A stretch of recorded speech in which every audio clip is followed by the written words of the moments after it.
The paradox of killing the unkillable. Wolverine's entire character is built on one premise: he can survive anything. Adamantium skeleton, healing factor that regenerates catastrophic damage in seconds, over 200 years of combat experience. He's designed to be immortal, which makes killing him narratively challenging. How do you create stakes for a character who can regenerate from a single cell?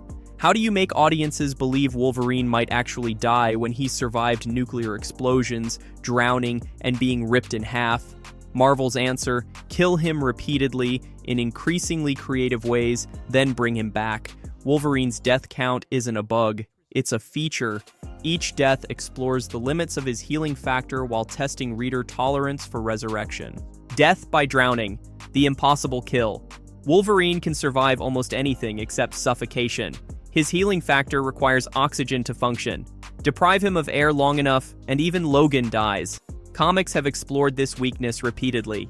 In various storylines, enemies have drowned Wolverine, buried him alive, or trapped him in airless environments.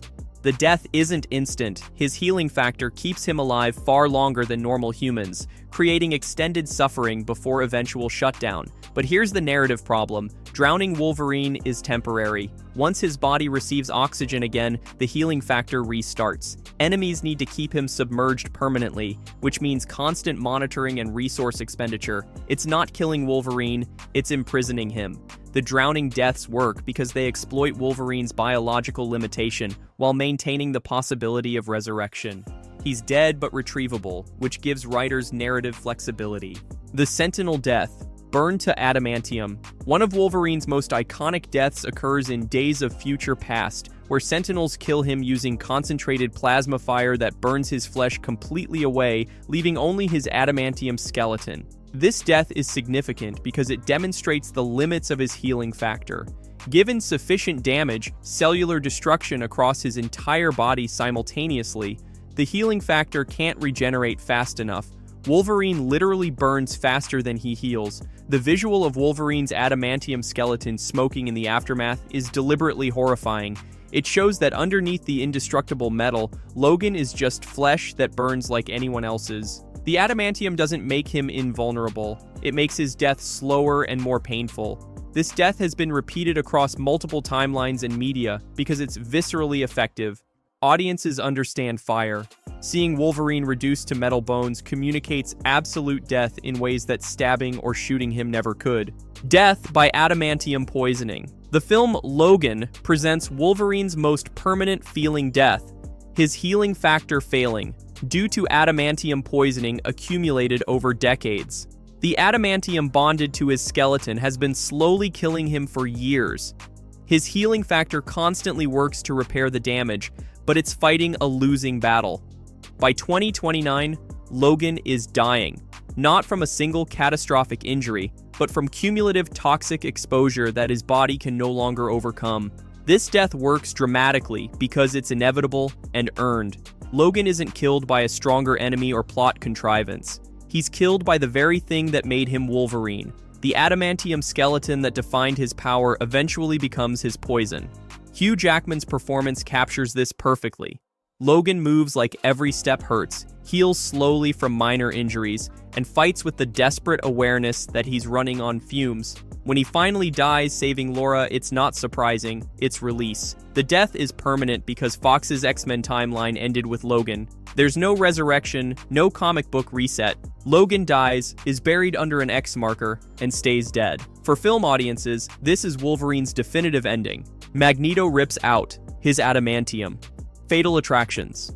One of the most brutal Wolverine deaths occurs when Magneto uses his magnetic powers to literally rip the adamantium from Logan's skeleton. The process is exactly as horrifying as it sounds. Magneto tears the metal through Logan's skin, bones, and organs, extracting it while Wolverine screams. The adamantium removal doesn't kill him immediately, but it reveals that his healing factor has been compromised by decades of adamantium poisoning. Without the metal reinforcement, Wolverine's healing factor goes into overdrive, trying to repair the catastrophic damage. This accelerated healing actually causes him to devolve, temporarily becoming more feral and animalistic. The death isn't physical, it's a death of identity. Logan loses the thing that made him Wolverine. This death is significant because it's reversible. The adamantium is eventually rebonded to his skeleton, but demonstrates that Wolverine's greatest strength is also his greatest vulnerability. Magneto can kill him anytime by simply removing the metal, making every encounter between them potentially fatal. Killed by his own son, Daken. Wolverine's son, Daken, possesses similar powers but with a crucial difference. His claws secrete a toxin that can suppress healing factors. In their confrontations, Daken has killed Wolverine multiple times by using this toxin to shut down Logan's regeneration, then inflicting fatal wounds.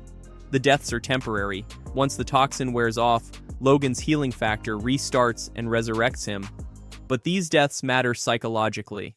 Daken represents Wolverine's greatest failure as a father, and being killed by his own son forces Logan to confront the consequences of his violent lifestyle.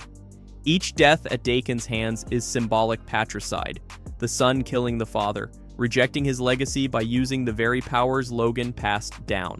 Carbonadium poisoning. Omega Red's weapon. Omega Red's carbonadium coils contain a substance similar to adamantium, but radioactive. Prolonged exposure can suppress Wolverine's healing factor and eventually kill him. Multiple storylines have used carbonadium poisoning as a plot device to depower Wolverine temporarily or force him into vulnerable positions. The poisoning doesn't kill instantly. It's a slow death that gives writers time to develop stories where Wolverine must operate without his healing factor's safety net. These deaths work because they create genuine stakes. Without his healing factor, Wolverine is just a skilled fighter with claws. He can be shot, stabbed, or beaten to death like anyone else. Carbonadium poisoning transforms him from invulnerable to mortal, making his survival feel earned rather than guaranteed. The Muramasa Blade, the anti-healing weapon. The Muramasa Blade is mystically forged to nullify healing factors. A wound from this blade doesn't heal. It stays open, bleeding, until treated conventionally. Wolverine has been killed multiple times with this blade because it's specifically designed to counter his primary power. The sword isn't just sharp, it's mystically attuned to prevent regeneration at the molecular level. The Muramasa blade deaths are significant because they demonstrate that Wolverine's healing factor isn't unlimited biological regeneration. It's something that can be cancelled by the right supernatural counter. Magic trumps mutation, making Wolverine vulnerable to threats that don't operate on scientific principles. Death by decapitation. Old Man Logan. In the Old Man Logan timeline, Wolverine can theoretically survive decapitation. His healing factor would regrow his body from his head, but if the head is destroyed or separated from the body too long, he dies. Various villains have attempted to kill Logan through decapitation with mixed success.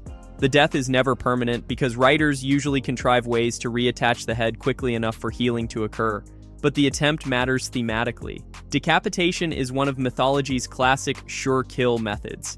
Testing it against Wolverine's healing factor is writers asking, how far does this power actually go? Can he regrow an entire body? Does consciousness remain in the head or the body? These deaths explore the uncomfortable biology of Wolverine's powers, while providing visually shocking moments that challenge reader expectations about what he can survive. Death of Wolverine. Adamantium encasement. The 2014 Death of Wolverine series presents perhaps his most mythologically significant death. Logan is completely encased in molten adamantium, creating a metal statue that preserves his body forever. The setup is elegant. A virus has neutralized Wolverine's healing factor, making him mortal for the first time in decades. During a fight at an adamantium processing facility, Logan is covered in liquid metal that solidifies around him, creating an airtight tomb. He suffocates inside the adamantium shell, unable to heal because the virus has suppressed his powers. His body is perfectly preserved inside the metal casing, a literal monument to Wolverine, frozen in his final moment of life. This death worked commercially and narratively because it felt final. Marvel marketed it as the permanent death of Wolverine, giving him a mythology-worthy ending that transformed him from character into legend. Of course, he came back. Comics always bring dead characters back, but the adamantium tomb death remains one of the most visually striking and thematically appropriate ends for a character defined by indestructible metal bonded to mortal flesh. Reality warping deaths. House of M and beyond. Wolverine has died in multiple alternate reality storylines where his healing factor simply doesn't exist or functions differently. House of M showed a world where Wolverine never received adamantium and lived as a SHIELD agent.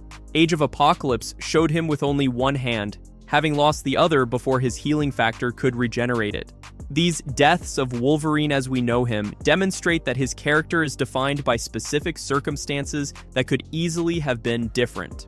Reality warping deaths work because they kill not just the man, but the concept.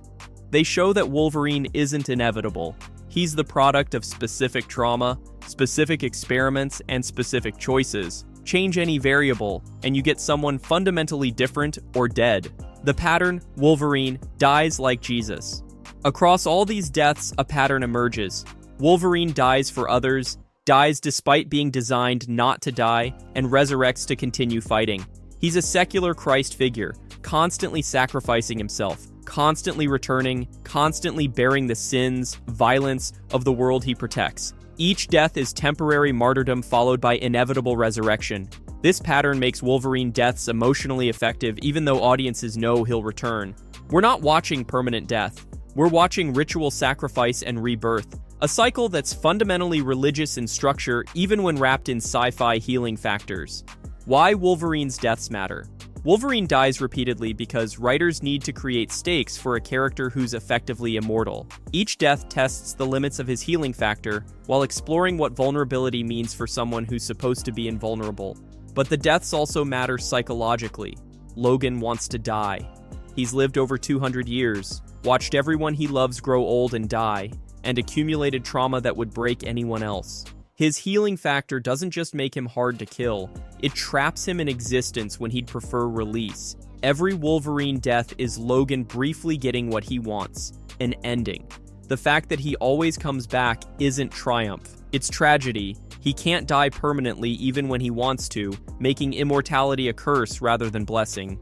Wolverine has died by fire, drowning, decapitation, poisoning, suffocation, reality warping, and being encased in adamantium. He's been killed by enemies, friends, family, and his own body's toxicity. He's died in main continuity, alternate timelines, and reimagined universes. And he always comes back, because that's the point.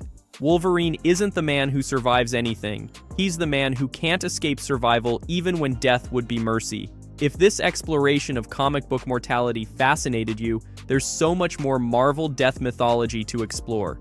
Subscribe for deeper dives into how superhero resurrection works, and let me know in the comments which Wolverine death you think was most brutal. Because in comics, death isn't the end, it's just intermission. Wolverine's healing factor doesn't make him immortal. It makes him unable to die when dying might actually be the kindest outcome. Every death is temporary release from existence he can't escape. Every resurrection is returning to a life of endless violence he's trapped in forever. That's not a superpower, that's a curse. And maybe that's why Wolverine's deaths resonate, because they're the only moments where the curse lifts, even if just temporarily.